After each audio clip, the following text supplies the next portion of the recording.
Nak order air ke? Jual apa kat sini? Ya?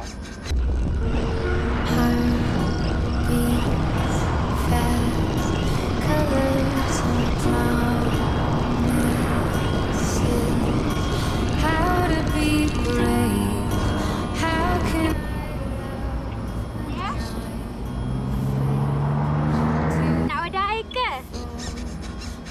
Jual apa kat sini? Ada air kopi ada, coklat ada. Nak kopi ke coklat? Awak suggest kat saya apa? Awak minat kopi ke coklat? Saya dua-dua boleh. Kopi lah. Coklat lah, coklat. Okey. Oreo nak? Oreo sedap. Okey, boleh. Berapa ringgit? Oreo RM6. Okey, satu. Satu, okey. Dah lama ke buka kedai kat sini? Dah lama dah. Baru sebulan. Baru berapa? Sebulan. Baru sebulan. Duit dalam bakul tu. Duit dalam bakul lah ni. Mana?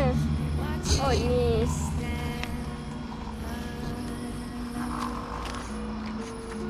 Diam. Duduk di siap.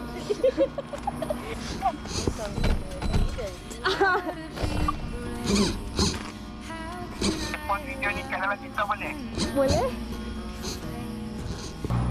Tak tumpah ke atas ni?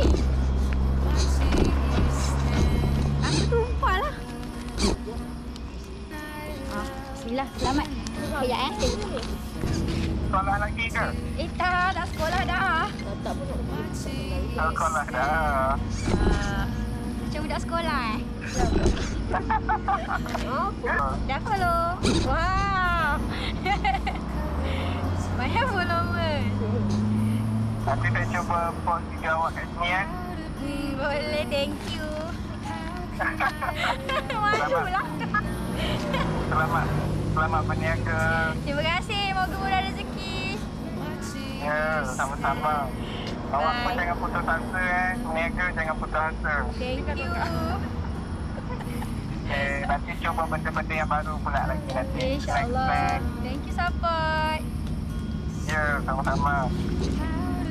Okay, alright. Bye-bye. Bye.